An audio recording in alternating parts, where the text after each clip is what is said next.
launch this tirade against communism, all in the interest of prolonging the life of moribund capitalist system.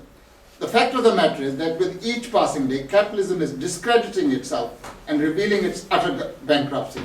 The current crisis of overproduction, the near meltdown of the imperialist financial system, the burgeoning state deficits consequent from the bailouts of the giant banks by various imperialist governments, the resulting cuts in social expenditure, mass unemployment and misery are beginning to alienate working people from the bourgeois system of production, even if unconsciously.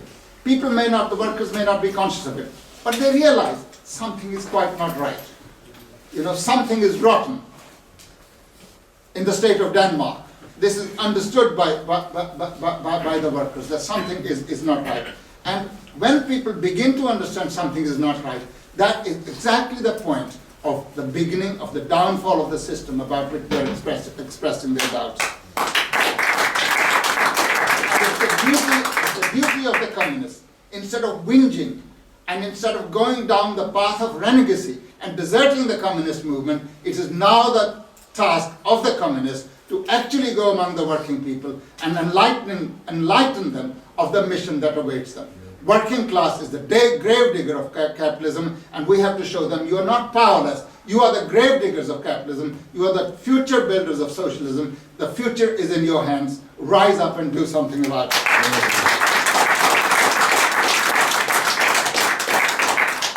Apart from Western Europe, there is growing nostalgia for the socialist system in the former socialist countries. People who were told, you will get freedom. People who were told, everything will be fine. You'll be able to have fantastic holiday in Santa Barbara. You'll just be able to send your kids to Eton and Harrow, and everything would be lovely for you. They have been cruelly deluded. If you look at the former Soviet Union, while the average person's life has become miserable, while people are starving, isn't it wonderful for imperialism that the Salvation Army goes from Britain to feed the starving poor peoples of the former Soviet Union? That's precisely what they waited for so long. The reason they hated the Soviet Union, the reason they hated Lenin and Stalin, was the fact that the Soviet Union stood proud. And the kind of deprivation that they're suffering now, they did not suffer even during the Second World War, when Nazis were occupying large parts of the Soviet Union. Stalin said our country is much richer than it was in 1918. We have food now, we have everything. And they did not let their people starve, even while the country was being occupied, parts of it were being occupied by Nazi Germany. What they have now achieved, without firing a single shot, is through the internal and hidden enemy within the Communist Party of the Soviet Union. And so the bourgeoisie does not want these people to remember, with nostalgia, with a feeling of fondness, the lost Soviet socialist system. Can you believe that Russia, since the collapse of the USSR, has lost 15 million people? It is the losses of roughly the same proportion as the losses during the Second World War. No other country has ever in peacetime suffered such losses of reduction in population as Russia had. And they'll tell you, Stalin murdered every Russian. He was the only Russian who was surviving. There was no Russian left. So obviously he single-handedly won the war as well, because most Russians had been killed. So nobody was fighting against the Nazis. It was Stalin alone sitting in the Kremlin. And so it was just a contest between two individuals, two evil people, Stalin and Hitler. Stalin was the better marksman. He won the war, and everything is fine.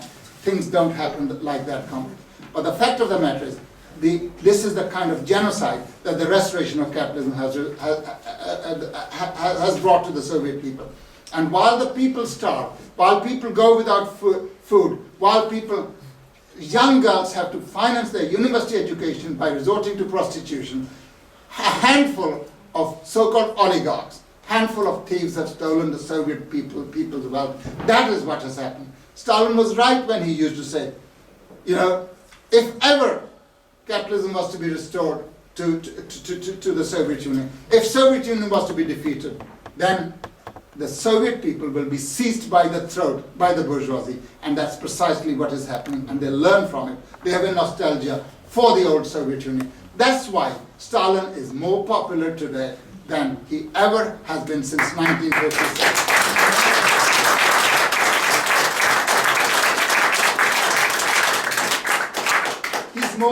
better than Lenin.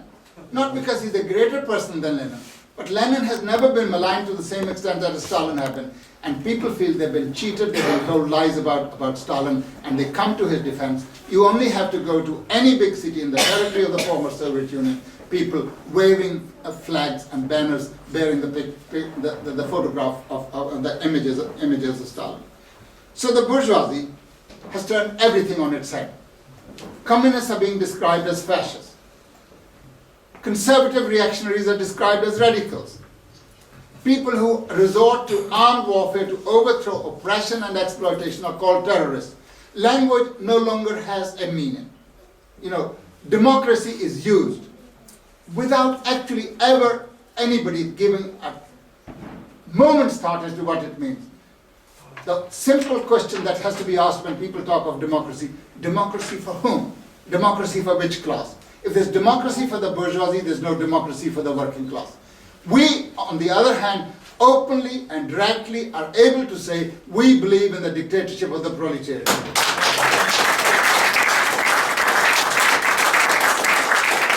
Because the dictatorship of the proletariat is the dictatorship of the overwhelming majority of the people over a handful of exploiters.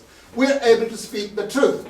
The bourgeoisie cannot say its rule is the dictatorship of the bourgeoisie. Because if it was to say it's the dictatorship of the bourgeoisie, even the most dull-witted, dim worker would not put up with it to say, we don't want your dictatorship. But they fool people by saying this is a democracy. So they're turning everything on its head. They're rewriting history and presenting black as white and white as black. Engels made a very shrewd observation long while ago. I give you a little quotation from his unfinished History of Ireland. The bourgeoisie, said Engels, turns everything into a commodity, hence also the writing of history. It's a part of its being, of its condition of existence to falsify all goods. Adulteration, cheating people. It falsified the writing of history as well. And the best paid historiography is that which is best falsified for the purposes of the bourgeoisie. Third-class writers who have absolutely nothing to teach a sixth grade student in a school are writing books which have no content to them and making millions because they are anti-communist. There are people who write history of the Second World War. There are people who write history of Stalingrad. The only reason people read that history is because it's got the name of Stalin and Stalingrad. Stalin sells. It can actually be used for money-making purposes. So we got Anthony Beevor writing a history of Stalingrad. And if you read that history, it's a total glorification of Nazism and a total malicious misrepresentation of Soviet communism and the Red Army.